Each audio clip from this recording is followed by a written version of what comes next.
Today we're going to do my Shanghai playoff pick'ems. Here we go. We got obviously the 4 games, but I'm going to do the full bracket here as well and, reveal who I think will win. And all of that and where everyone will finish. But first, let's just quickly talk about the selection process for these games, because obviously we got, the first seed teams choosing the teams that they're going to play against. I thought it was quite interesting, and I thought the decisions were quite interesting as well for the teams.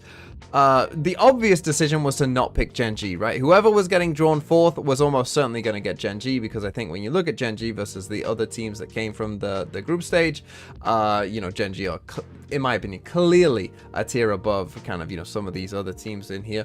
But then we got G2, Heretics, and Foot, who I actually think are all pretty close in terms of, who would you pick out of those teams? Well, PaperX went first, and they picked the G2. So let's start with that game, because I think G2 is an interesting pick. Probably PaperX feeling like, we can just firepower these guys. We've got better aimers than these guys. We will be able to just win on that if we need to.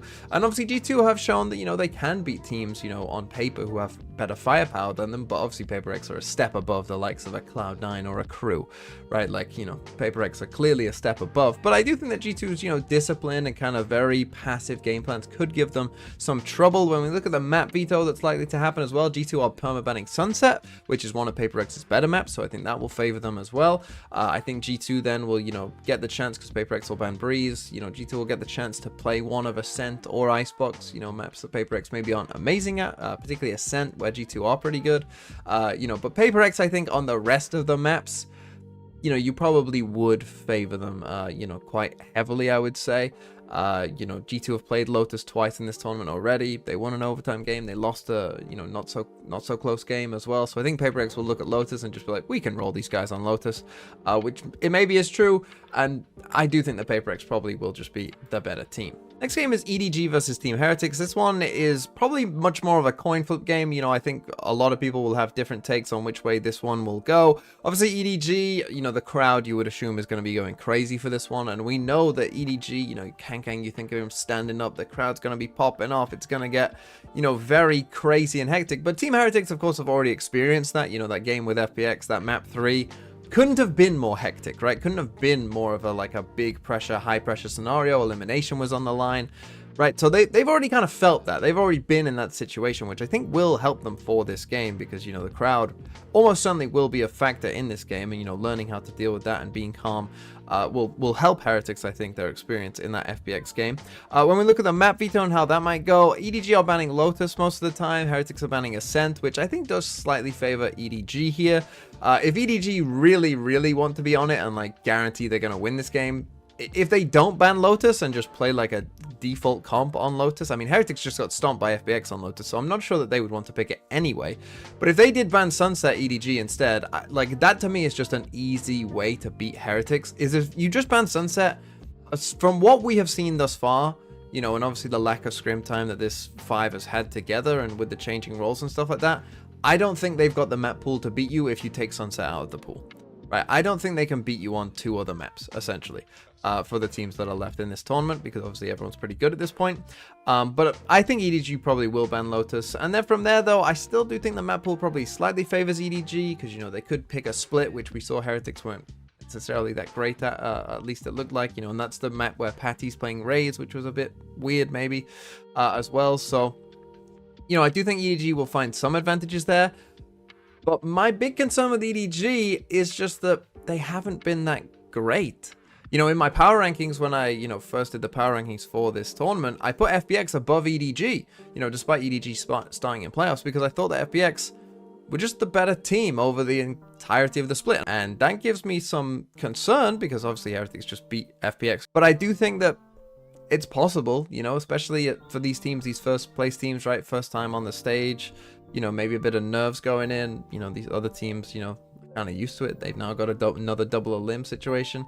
I think the Team Heretics are going to win this game.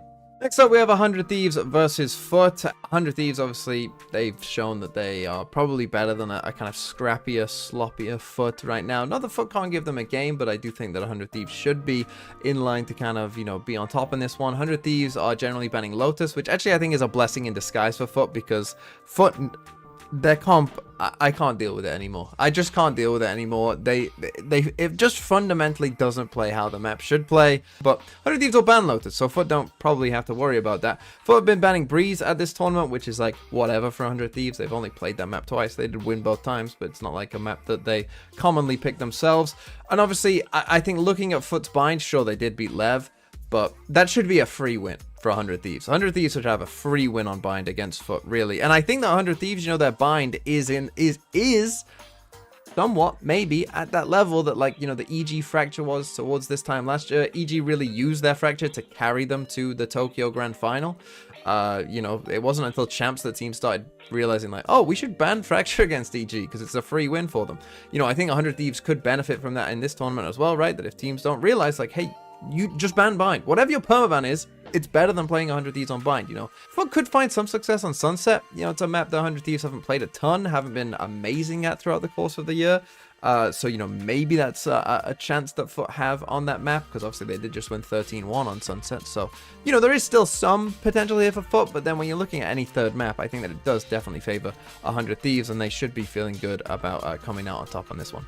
Okay, and then finally we have Fnatic Gen.G, which is obviously the best game, I think, of all of these games. A real coin flip game. When we look at how, you know, this one might play out in terms of the map vetoes, again, we're looking at Fnatic, you know, probably banning Sunset, right? Which, again, it's like an okay map for Gen.G, but it, you know, I don't think they'll be too upset. And then Gen.G are banning for opponent. So that already, it's like, which map would you ban if you're Gen.G? I feel like Split is probably the most obvious option for Gen.G, but who knows? Maybe they'll come up with a bit of a game plan here with some time to go. And then when you look at the map picks as well, Gen.G, you know, have been pretty good on Ascent. That's generally been not the best map for Fnatic in general. So maybe that's where they go. For Fnatic, though, it is kind of hard to see, like, what map would you pick against Gen.G? Because that's the thing. You know, they ban for opponent. They don't have a permaban, but they're kind of just, like, decent at every map. They're not necessarily dominant on too many maps. You know, Lotus is kind of a standout, you know, which is one of Fnatic's better maps as well. But it's like, what do you pick against Gen.G? It's going to be tough. Now, Fnatic obviously do have time to come up with a game plan, you know, for this game and, you know, pick a map that maybe they think they can exploit some things. You know, Bind is maybe a map that you can exploit Gen.G a little bit on with the Cypher, but I think, you know, this could be a very close game, all three maps, and I do think it would go to 3 maps, this one. But with that in mind, I do think that Fnatic, just with the extra time, with a bit of extra prep, you know, maybe they can show on whatever map they want to choose, you know, come up with some nice little ideas, things that Gen.G haven't necessarily seen before. So I am going to go for Fnatic in this one. Now, obviously, from here, all of the games are just hypothetical, so I'm not going to go into the depth that we just did with some of those other games, but let's just run through it, shall we? We'll start with the lowest here. We got G2 versus EDG, and now with elimination on the line, this is where I think EDG could potentially win, and I want them to win, and sometimes you just got to pick what you want to happen, so I'm going to pick EDG just there. We'd also get Foot versus Gen.G, which I think Gen.G would just be the better team in that one as well. Going to the uppers, we'd have Paper X versus Team Heretics, and I think if you are Paper X, you're looking at your side of the bracket and thinking, if we can beat G2, you know, we should be pretty heavy favorites for this one as well. I think this upper side, definitely the easier side of the bracket, so Paper X, I'm going to pick them to defeat Team Heretics just there, and then we'd get 100 Thieves versus Fnatic. This would be a really, really good game in general, I think. 100 Thieves just are playing at a bit of a higher level. Then in the lowers, we would get Fnatic versus EDG, where I would go Fnatic over EDG, finishing in 5th, 6th, kind of where I think EDG, you know, live at this point in time. And then you got Team Heretics versus Gen.G, and again, I think Gen.G would just be the better team and would win that one. And this is the thing as well, whoever kind of loses this Fnatic Gen.G game, you know, you probably are looking at like a fairly favorable run still through the lowers, right? Because the lowers flip here, so you're playing the loser of this. So as long as Paper X don't lose this game, right, you're looking at probably 2 games that you should be favored for here, whoever loses this game. We'd have Paper X versus 100 Thieves upper final, and man, we've seen it many times before where Paper X play an America's team in the upper final, and they win this upper final and then lose the grand final, right? That's the Paper X way.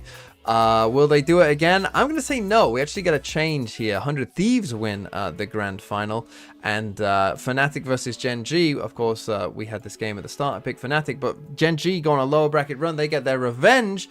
We get the lower final, all APAC lower final. Gen.G again get their revenge on Paper X for the grand final in Pacific, and in the grand final, Gen.G overcome all odds and they finally become the first Pacific team to win, going on a lower bracket run all the way through.